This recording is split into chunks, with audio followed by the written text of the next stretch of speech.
Hello class, आज हम करने जा रहे हैं कैश बुक्स ट्रिपल कॉलम। तो कैश बुक्स का ट्रिपल कॉलम का हम सबसे पहले फॉर्मेट देखेंगे क्या है।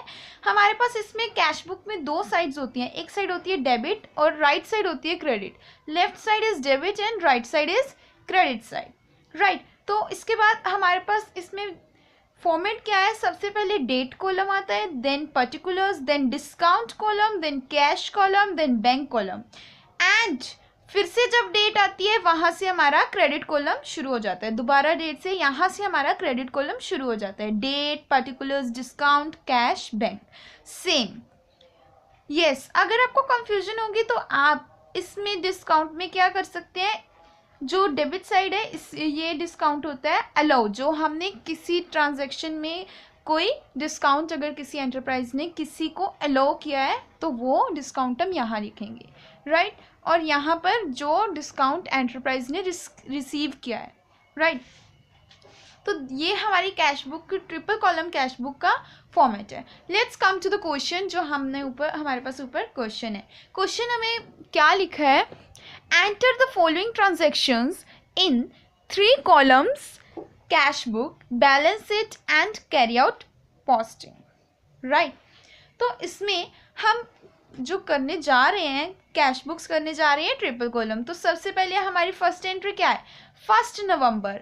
तो हम डालेंगे 1 नवंबर की एंट्री। तो इसके लिए हमें क्या करना है, पहले शुरू में हम एक रफ साइड यूज करेंगे, आफ्टर दैट हम रफ के बिना करने की भी कोशिश करेंगे, पर पहले हम रफ से शुरू करेंगे ताकि हमारा बेस जो है वो बन जाए अच्छे से, राइट। तो फर्स्ट ट्रांजेक्शन क्या है, balance of cash in hand ₹4,000 and in bank ₹10,000।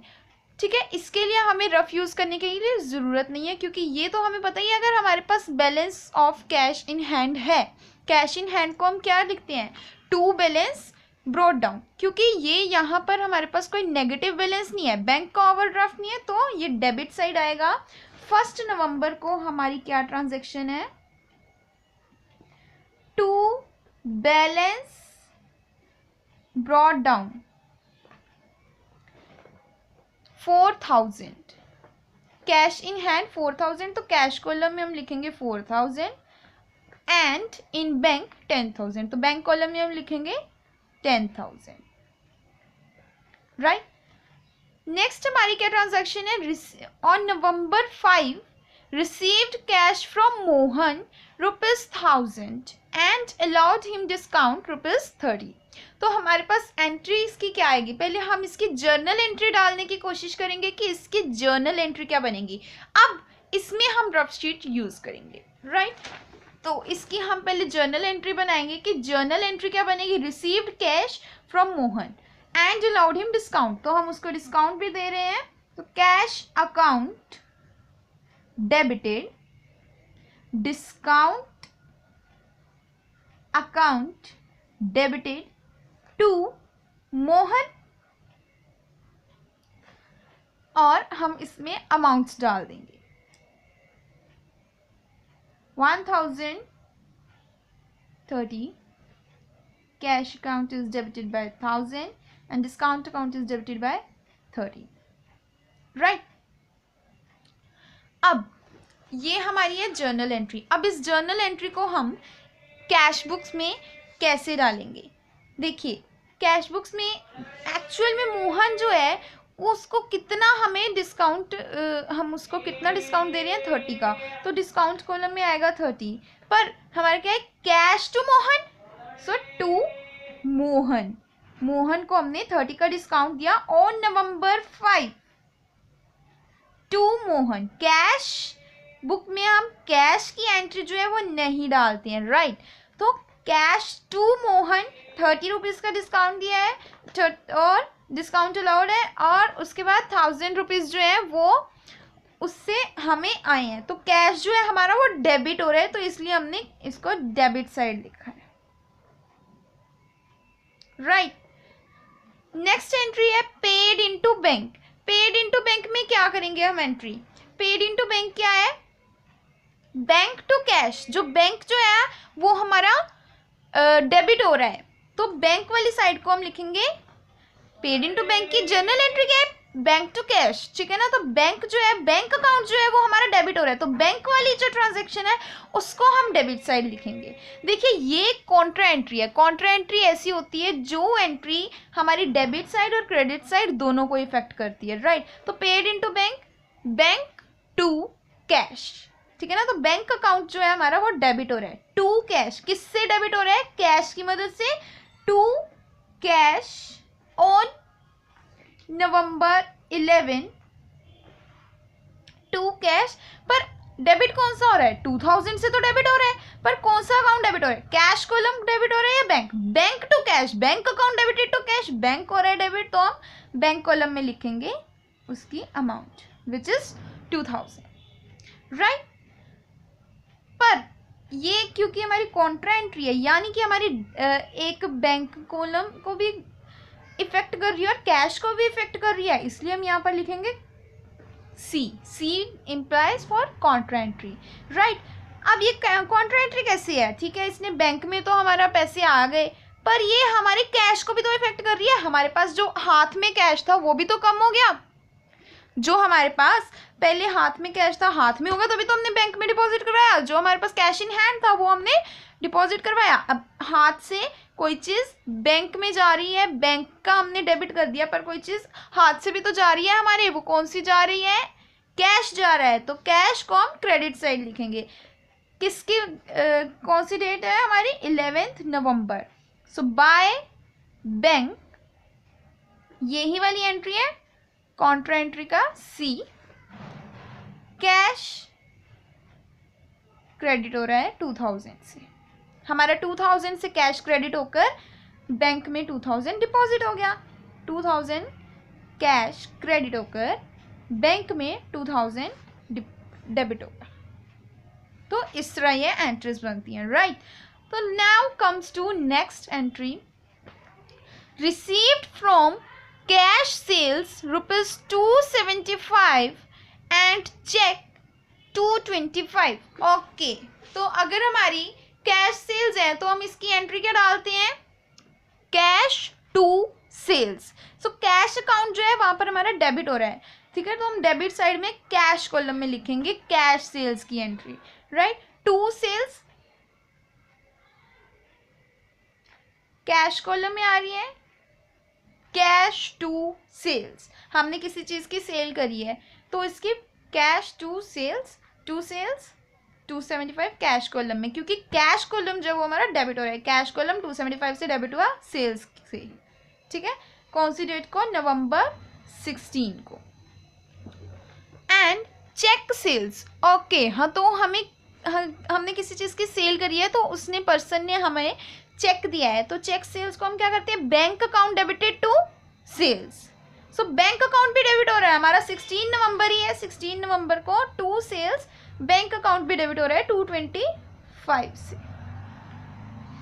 Next is paid for purchases by cheque, cheque से हमने परचेजेस के लिए पे किया है, राइट।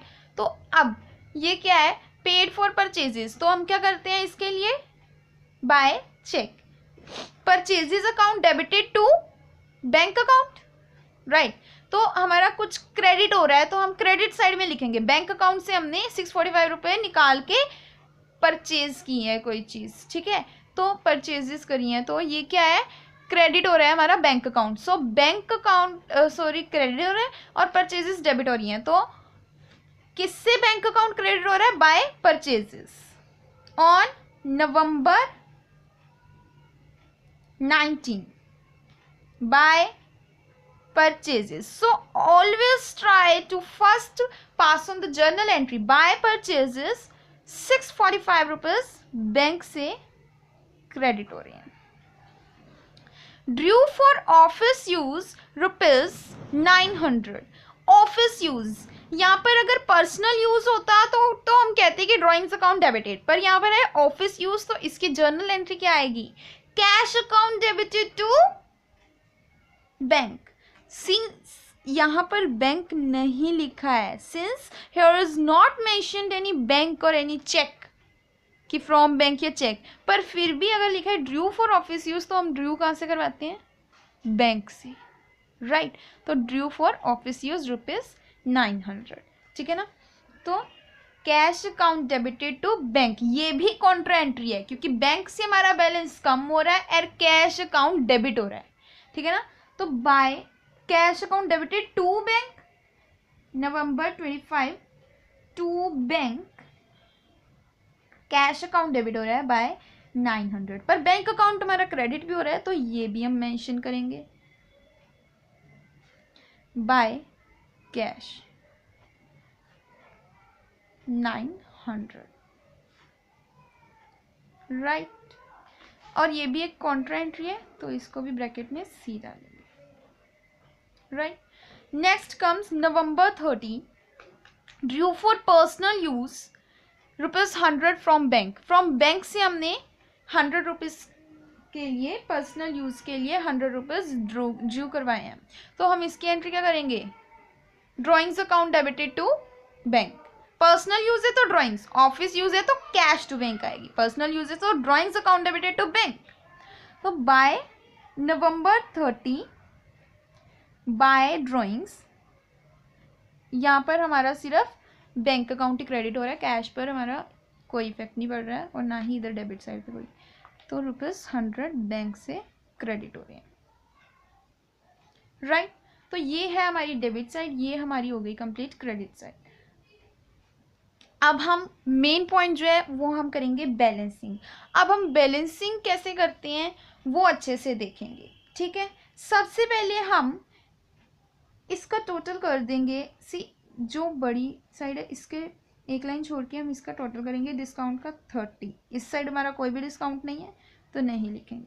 कैश का टोटल क्या आ रहा है 4, ये हमारा आ रहा है 6175, और इस साइड हमारा कैश का टोटल आ रहा है 2000, यानी कि हमारे पास 4175 जो कैश है वो बैलेंस आ रहा है। तो यहाँ पर हम लिखेंगे 4175, क्योंकि debit is always equal to credit, इसलिए हम 4175 का जो ये डिफरेंस आ रहा है इसका टोटल करके इसको इसमें से माइनस करना है, ठीक है। तो जो डिफरेंस आ रहा है वो 4175 का आ रहा है, ये जो है हमारे नेक्स्ट मंथ के लिए बैलेंस है, by balance carried down on November 30, right.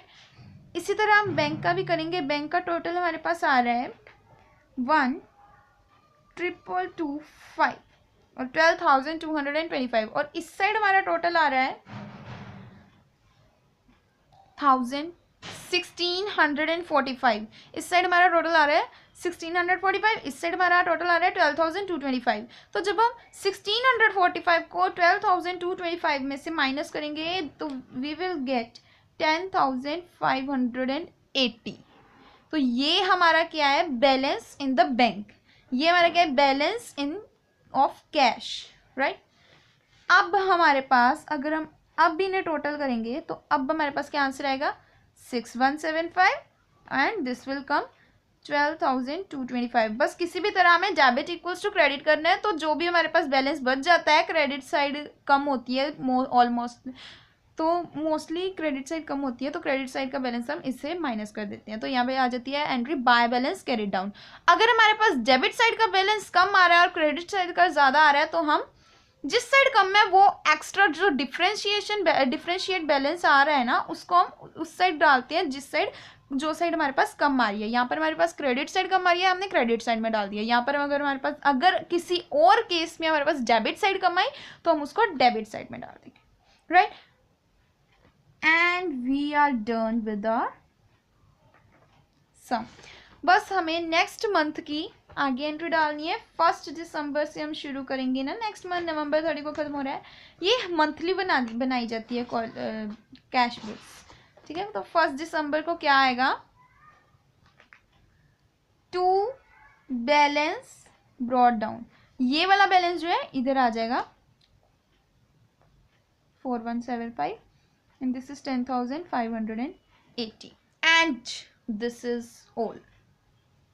If you like my video, I hope आपको मेरी अब explanation समझ आ गई होगी, and if you like this video, please give a like and subscribe to my video. Thank you.